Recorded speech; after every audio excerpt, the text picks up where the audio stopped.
Welcome back to Night of the Living Dead. We're doing scene 2. We gotta keep the ghouls at bay. And I'm gonna retroactively do one thing from last episode. I had Barbara here go from... She got the scope, and then she went 1-2 for her final 2 actions. Makes no sense when she can just go through the hallway. So for her second to last action, she will move in here with Judy. And for her third and final action, won't change anything. She's going to do an exchange with Judy. So she's going to take the Winchester and the scope that she just found, combine them together to make the scoped Winchester. And then she is going to take the scoped Winchester. You can do all this on an exchange action for herself. So we're going to have Barbara with the scoped Winchester now. And she's going to go ahead and give Judy her Uzi. The reason she's doing that is because Judy has the sniper ability. She can fire off 5 bullets out of the Uzi and not have any friendly fire. So that's excellent. And we can also now have the scoped Winchester for Barbara, so she won't hit friendly players either. So she could say, shoot into this room. Anyway, I kind of wanted to retro that. That gets us geared up for the start of this episode, which is all good. Remember, Judy's got a Molotov cocktail. All right. Let's begin. I think we're going to have Ben starting. And what we have with Ben is a cunning plan. Ben has Hawkeye. And I'm just going to read to you what Hawkeye is, because he can shoot through barricades, basically. The survivor's line of sights go at range 1 through closed barricades and cornfields. It may allow them to perform ranged actions through such obstacles. All right. Why is that important? Well, it's important because Ben, who's sitting right here, the green player, has Maw's shotgun. Maw's shotgun can blow away fatties. He can shoot through barricades with his Hawkeye ability. So what we're going to do, he's going to go 1-2 into this room, and he's going to shoot through this barricade at the 3 fatties sitting right there. So let's get out the dice tray. He's going to be rolling 3 dice with Maw's shotgun, or sorry, 2 dice. 2 dice, hitting on a 3+, doing 2 damage a hit. So can he blow some of the fatties away through the barricade? Oh my god, Maw's shotgun absolutely disintegrates 2 of the fatties. That's exactly kind of what we wanted to do. Ben's going to go up to 2 experience. That's going to be his entire turn. I know everything was zoomed out here. I apologize for that. But what a star. That was a good use of his actions to take out the fatty. All right, we have lots more to do. We have all kinds. So let's, I think we're going to do Tom next. He's still sitting in the search room. Name of the game, of course, this means we have to search all of the main floor search deck, and there's 24 cards in there, and we haven't been doing a great job yet. All right, we're going to zoom down on Tom. I think he's going to do another search in that area, and then we're going to get him moving. All right, so we are going to have Tom do a search here. He can search for ranged weapons. Everyone's still in zombicide mode. He already has a Smith & Wesson pistol. Does he get anything better? He gets another sawed-off shotgun. It has the reload ability. Yeah, and at the end of your turn, it reloads as well. So he has that as opposed to the Smith & Wesson. He's going to put the Smith & Wesson in his backpack, and he'll put the sawed-off shotgun in hand, because it basically has the same stats as the Smith & Wesson, but it rolls 2 dice instead of 1, but it does the reload ability. Anyway, that was his first action. His second action will be to move back into here, and his third action will be to move over here in this area with Ben. All right, I think that's good for Tom. He also has a flaming torch as well. All right, let's figure out who we're going to have going next. Okay, we are going to have Harry going next. And Harry is a little bit of a crazy individual. He has, in zombicide form, the taunt ability. Let's read the taunt ability. It says, a survivor can use this skill for free once during each of their turns. Select a zone up to 2 zones away from the survivor and having a clear path to survivor. No walls, closed barricades, or closed doors. No line of sight is needed. All ghouls standing in the selected zone immediately gain an extra activation. They try to reach the taunting survivor by any means available. Taunted ghouls ignore all other survivors. They do not attack them and leave the zone they are standing in if they need to reach the taunting survivor. All right, why is Harry doing this? Why is he doing it? Because he's got a chainsaw. and he wants to try it out. It rolls 5 dice, hits on a 5+, doing 2 damage.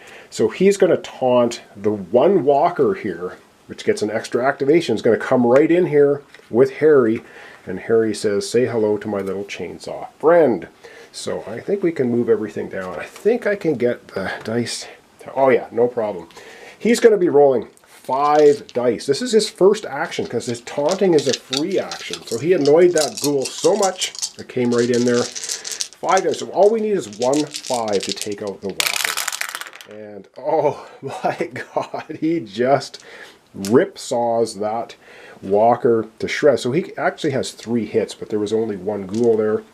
The walker, though, is absolutely sawed up into little pieces. That was his first action. So he taunted, and then he did an attack action. For his second action, he will do a house search. And again, if we get a relative showing up, he will probably be able to chainsaw it down.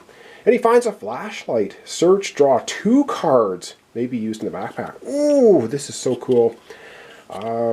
So that was his second, right? Taunting, attack, second action. For his third action, he's going to say, "Hey, Helen, here's a flashlight. Why don't you use it?" All right, and we can't forget, Harry does get an experience for that. He's up to 2. He's really starting to kill the ghouls. So he's up to 2. And I forgot to give Ben... Oh, no, I did give Ben his 2 experience. So Ben's at 2 experience. Harry's now at 2 have Barbara has yet to have a kill. Helen's no kills yet. Judy's got 1. And Tom has got 0. All right. Good stuff. We still have Barbara to go. We have Judy and Helen to go. So let's get to it. All right, we're going to have Barbara going next. She has no experience so far, but she does have now the scoped Winchester. And so she can be firing through the door. She's got a range of 1 to 3, rolls 1 dice, hits on 3 plus doing 1 damage. That's enough to take out the breaker. So for her first action, I got to move up. Let's see if we get the dice tray in here again without destroying everything. It's in there. All right, you can see it. So she's rolling 1 die. It's her first action, shooting at the breaker. And she rolls a 5, which is enough to do it. So for her first action, she does indeed shoot the breaker. Breaker is out of here. That's going to give her 1 experience, 0 to 1. Going into the yellow zone is 7 experience. Nobody's even really close to that yet. So no worries. So that was her first action. Boom. Shot the... went ahead and shot the breaker. No problem. Got an experience. For her second action, she's going to do a search. Of course. A house search. We have to find those keys. And she finds a scope. Okay. She'll stick it in the backpack. And for her final action, what is she going to do? I don't really know if she's going to do a heck of a lot. I think she's just going to stay there. She's going to stay... Yeah, she's going to go ahead... Oh, hang on. No, she's going to move over 1 more space. All right, she is going to take her final action and move over here with Harry and with Helen because she has a ranged weapon. Harry and Helen don't. So she'll be able to shoot at any walkers or breakers that would show up at that potential spawn point out there. And that's the end of Barbara's turn. We still have Judy to go. We have Helen to go. Helen's sitting right here. Let's zoom down on her, have her take... she's got 3 actions. She has a flashlight too, which is awesome. So I think she's going to be using it. Let's zoom down and have her do her thing. I'm very tempted to have Helen go into the melee room and use the flashlight to get 2 awesome melee weapons. Or is that just being... I don't know. Should we? No, we're going to do the main search. She's using the flashlight. She gets to pull 2 cards off the deck because we have to get... This is how we win the scene. We have to get through this entire deck. Her first search... No! We find a relative. Her second search is she finds some boards. She's going to put the boards in her backpack. Of course, the relative comes out. Now, what happens when the relative comes out is, of course, everybody goes to... Well, that was her first action, was her free search action because she was in zombie-side motion. She has 3 actions remaining. Let's keep that in mind. Now, everybody, because the relative shows up, would flip to their Romero side, but I'm not going to go ahead and do all. So she basically loses her ability for the free search, but she already just used it. So she used it in zombie-side mode. All right, she has 3 actions remaining. She has the machete, and she has the claw hammer. They both roll 1 die hitting on a 4+, so she has 4 attempts to try, or sorry, 3 attempts to try to take out the one relative. So let's see if she can pull it off. She's got 3 attempts. She needs a 4+. She's going to use the machete. And oh wow, first shot. Boom! So she takes out the relative. It's going to give her an experience. She's going to go from 0 to 1. That was her first kill. Everyone now would flip back to their zombie side. So that's why I didn't go through all the trouble of flipping them over. So she did a free search. She whack-a-moled the relative. She has 2 actions remaining. So let's go ahead and have her take her final 2 actions.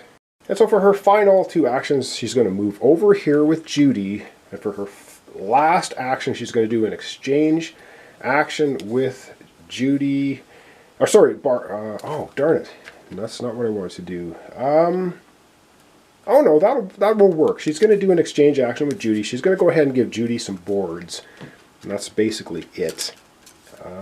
She's giving Judy the boards. And she probably is also going to give Judy... she's going to give Judy the flashlight as well. So that's it. So now we still have Judy and... Helen, or Helen just went, sorry. I think Judy's the last one to go for this episode. I didn't have her go, right, because Barbara shot the... Yeah, and then moved over. All right, I think we still have Judy left to go. I'm trying to keep track of everything. I hope this is correct. Judy's got the Molotov. She now has the board. She got boards and flashlights she got from Helen. So she has an Uzi and she has sniper ability. So she can use the Uzi in the same spot as Helen without shooting Helen. So that's good. Yeah. So I'm going to zoom down here. We're going to have Judy, I think, start off with a search with the flashlight. Alright, so Judy's going to do a search. She's got the flashlight and she's got board. She's got her backpack is full. This could get dangerous. Let's see. So she's going to get 2 cards off the deck. So we're getting closer to searching everything out. Alright, first card she finds is a flashlight. And she's just going to discard it because she already has a flashlight. And the second thing she gets is plenty of shells. And she does not have a shotgun. So plenty of shells doesn't do her any good. Now she can keep the plenty of shells or just discard it. If she keeps the plenty of shells, is that going to do her or anyone else any good? It's going to do Ben good because he's got my shotgun. That's the only one that can use it. Oh, does she want to keep it? But if she keeps this, she either has to dump the flashlight or the boards. If she dumps the boards, she gets 3 XP. I don't know if we want to pump her up to... That would put her at 4 experience. I think we're just going to dump off the plenty of shells. I think there's lots of plenty of shells and plenty of bullet cards in the deck. And so that's how we're going to end it off. And that's every character taking their turn. Now she has 2 more... She really has 2 more actions. That was her search. Does she want to move somewhere else? I don't actually think so. I think we're going to leave it there. I think we're going to leave her there. She's got the Uzi and she has the sniper ability. So this spawn point is pretty good. We don't have anyone that can do 2 damage. Anyway, let me zoom out. We're going to wrap up our episode for today. Of course, we will be ending off the episode with the ghouls taking their turn, obviously. All right. We're just going to go daisy chain down the line here. The fatty can't see through the barricade. It's going to go for the open door. So he's just going to move 1. The breaker, likewise, nobody to attack. No windows or anything to break open. Going to move here. If the breaker gets to go next time, it will break the barricade. The nice thing is we do have Ben here who can shoot through barricades because of his Hawkeye ability. And the 3 walkers, of course, are just going to march their way down the street. And now, it is spawn time. We're going to start over here. Let's zoom down and see what we get. Alright, first spawn point. And what do we have? Everyone's in the blue. Nobody's kicked over to the yellow zone yet. And we have 3 walkers. Okay. Okay, 3 walkers. Well, that's why I like having Judy there with the Uzi. So we get 3 walkers showing up. Wow, that's quite a bit of walkers. Quite a few. So, don't know if that's good or bad. It's not really good. She's got a Molotov as well. Worst case scenario, she can throw it in there. Get rid of them all. Alright, next spawn point to the north. look way up, and we have a spawn point to the north. What do we have up there? In the blue zone, we have one fatty showing up. Okay, we get one fatty. That's not awful, not great, not terrible. We get a fatty. All right, last spawn zone on the east side of the house. And our final spawn point over here, and what do we find? We find, oh, okay, a breaker. A breaker shows up. Not a big deal because the door is open, and we have Barbara here with the scoped Winchester. All right, we're going to zoom out. We're going to wrap up our episode for today. All right, we're wrapping up our episode for today. So far, so good. I think we're doing all right. We've got everyone geared up pretty well. Yeah, I think we're doing okay. All right, so we have a big chain of ghouls coming down the side of the house there. None of the windows have been busted open yet. I do like the ability that Ben has with Hawkeye. He can shoot through that barricade, which is really useful. And yeah, so here's how we sit. No ghouls in the house.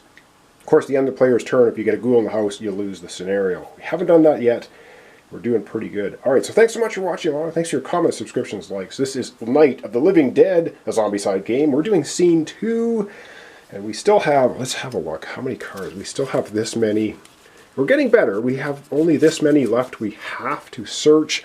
I'm pretty sure by the end of this scene, though, we're going to be into the yellow zone because we're going to have to start at some point, I think, discarding boards. And every time you discard the boards, you get 3 XP. It's not a may. I think it is. Discard gains 3 XP. Yeah, so I'm pretty sure you have to get the 3 XP. Maybe you don't, but I'm ruling it that you have to. It might kick us over to the yellow zone, which could get really ugly. So thanks so much. I'll see you tomorrow for the continuation Night of the Living Dead, Scene 2.